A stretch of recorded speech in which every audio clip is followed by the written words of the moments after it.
Well, hey there guys, I'm Axel the Beast, and this is the Curiosity Shop, the ZeldaDungeon.net video mailbag where I answer your Zelda questions. And just real quick, since this was brought up in the comments, since we're covering Skyward Sword a lot, this Curiosity Shop is not really a spoiler-free video series. I will try to keep the spoilers strictly to the video, though, as much as I can. So if you're concerned about spoilers, I recommend you keep an eye on the, the timestamps and the questions listed in the description of the video or on the news post to know if there are spoilers or not, or if the question is the kind that will have spoilers. Alright, so our first question comes from Sage of Gaga.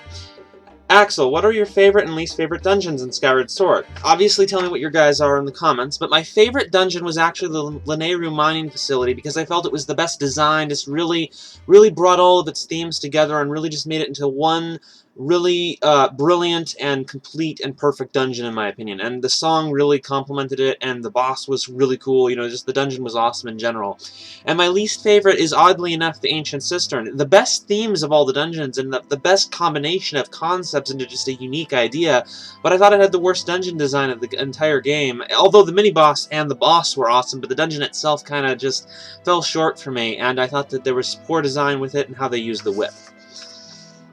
Yoshi Quest asks, what is your favorite item in Skyward Sword?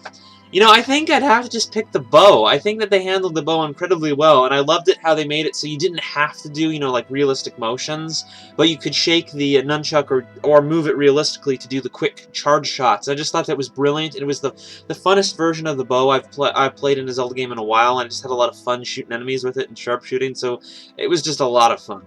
Be sure to tell me your guys' favorite item, though. Epic Mask Dude asks, my friend Jesse thinks that Phantom Hourglass is the first in the timeline. Will you please clear this up? Well, Jesse, Phantom Hourglass is a sequel to The Wind Waker. It deals, the backstory literally talks about what happened in The Wind Waker, and it has a lot of the same characters, there's no questioning that. And The Wind Waker is actually a direct sequel to Ocarina of Time. Same story there. It talks about the events in Ocarina of Time, but constantly. And Ocarina of Time now has a prequel in the form of Skyward Sword, so no, Phantom Hourglass is not the first on the timeline. Keaton Princess asks, would you like to see the one-to-one motion controls for the Zelda Wii U, or would you like to see a completely new way of playing the game? I don't know on this, because I would like to, I don't want to see them ditch the Skyward Sword controls yet. They were really good, really fun to play with. I want to see them again for sure. As for what I think they'll do, I don't really know there either. Because, they've said that they can't leave these controls after doing them, kind of can't go back. They've made statements like that. But at the same time, wouldn't they do something with the new remote control, the new the Wii U controller they've shown? So what they're gonna do is I don't really know. I couldn't say, but I would like them to do something new. But I'd also like them to do the Skyward Sword controls again because they're awesome. So I'm not really sure on this. Final Fawful asks, do you believe that Loftwings in Skyward Sword are based off a bird in real life called the Shoebill? Absolutely. You can't really look at two things that look exactly identical and then say that the later one wasn't based on the earlier one. And nature came first before Skyward's... Well, actually, it is a prequel. Not quite a knight just yet asks, there are many optional upgrades in the game. What are your thoughts on the treasure and bug collection and upgrade systems? Well, that's the thing, is I didn't feel there actually was a ton of optional upgrades, or at least not a lot of really interesting ones. I would have liked it if they had added some more of that, because at about the halfway point in the game, you've got plenty of, well, at least I did. I had plenty of the treasures, and I could just kind of upgrade anything I wanted to, and I upgraded all my items, and then by the time I got, the next items, I already had all the stuff to upgrade them, so, I think they could have done more on the upgrading, and I kind of wish they did, kind of expanded it a little more than they did, but it was pretty cool, and it's something I'd definitely like to see them expand on in future games. I'm not saying it was bad, they just could have done a little more with it, but it was fun nonetheless. Farore's Follower asks, in the last mailbag you said that Skyward Sword has a lot of little flaws that were also in Twilight Princess. Now I'm not finished with it, but what flaws are you talking about, because I haven't seen any?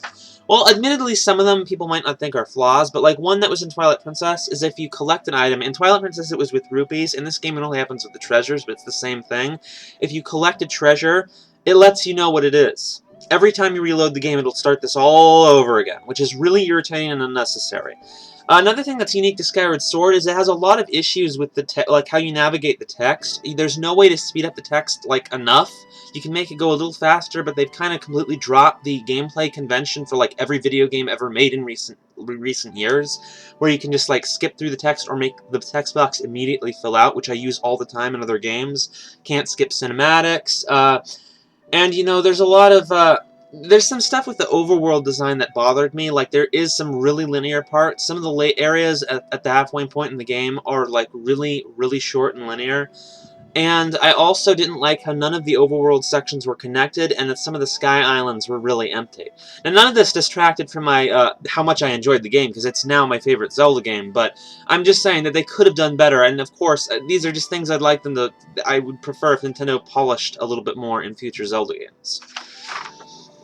Mart Diamond asks, while playing the game, I found the bosses to be generally quite easy. Do you agree with me that the bosses were too easy and that Nintendo traded originality for toughness? Well, I think the difficulty differs a lot from person to person. I personally, like, never died or used many potions throughout the game, but I did find it challenging because, like, well, it didn't, like, make me use items or make me, you know, die. I had to, like, fight at my toughest, my maximum ability to get through what I did get through. So I think with Hero Mode I'll have a lot more trouble, and I think the difficulty was pretty good. Definitely one of the harder games of the 3D games of the series. So, you know, it's different from person to person, but I thought it was pretty adequate. Link's brother asks, is it just me or does Skyward Sword have next to none of the skydiving? You could rarely control it. Did the lack of skydiving bother you? A little bit. It seemed like it was a little odd that they added that, so you that full control of the skydiving, and then you weren't even allowed to use it most of the time. I think it would have been cool if there was areas you could only get to. Like when you're diving from the surface, like by a lot of the save points, there were secrets that you could only get by skydiving onto them when you first entered the area with some, like, really, with some skill, you know? I think that would have been kind of cool if they used it a little more. But, you know, it wasn't, like, an extremely fun thing that they really needed to use, so I'm not too, like, bugged about it, but it would have been cool if they expanded on it. Amy asks, Skyward Sword's Master Creation story appears to conflict with Link to the Past's Master Sword creation story, in that Link forges the Master Sword from the Goddess Sword using 3 sacred flames, whereas in A Link to the Past, it is stated that the sages and people of Hyrule forged the sword. What is going on here? If there are 2 Master Sword creation stories, could that mean that there are 2 Master Swords, since Demise at the end of Skyward Sword 2 has an evil version of the Master Sword? No, I don't think there's 2 Master Swords. There's no real basis for that. What we're really looking at here is in A Link to the Past, they talk about a legend of the creation of the Master Sword, whereas in Skyward Sword, they actually show it. So I think it's just like that disconnect between telling a story from the mouths of people who were never there to actually showing the story from people who were there. You know, it's that kind of thing. I don't know if there's any other explanation for it than that, really. I mean, it's the legend of Zelda, and with Skyward Sword, I think I've started to take that really seriously. It's just a legend. It's not a history book. Din Nehru Furor asks, do you think Levias is an ancestor of the Windfish? No. Levitas453 asks, 543, I got the numbers wrong, asks, why do you think Impa is the only Sheikah in Skyward Sword? Being before Ocarina of Time, I kind of hoped that there would be at least more than one. You know, I kind of thought the same thing, too. That disappointed me quite a bit, especially since, you know, I make some theories on that.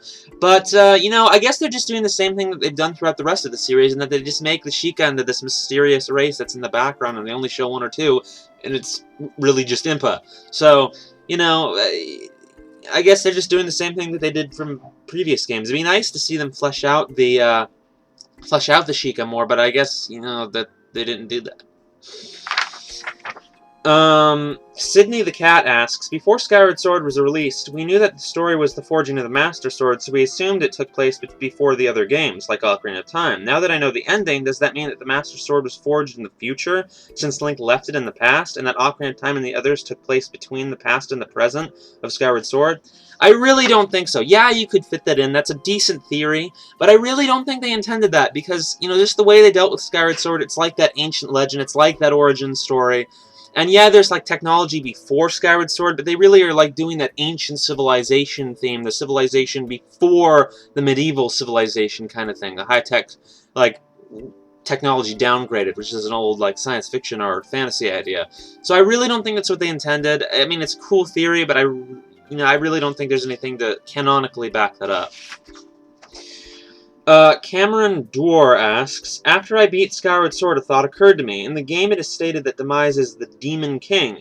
I remembered that in Spirit Tracks, Malladus is also stated to be the Demon King. My question is, do you believe that Malladus and Demise are one and the same, or is Malladus, like Ganondorf, a reincarnation of Demise?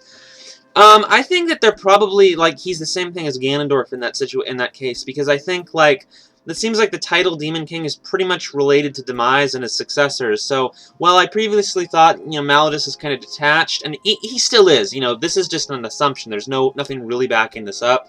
He's probably the same thing that Ganondorf is, maybe, kind of. Maybe this corresponds to Ganondorf's death in the Wind Waker when he died under the sea. And yes, Nintendo intended that as a death. That wasn't just him being sealed. They actually intended that just to be a cool way of killing him.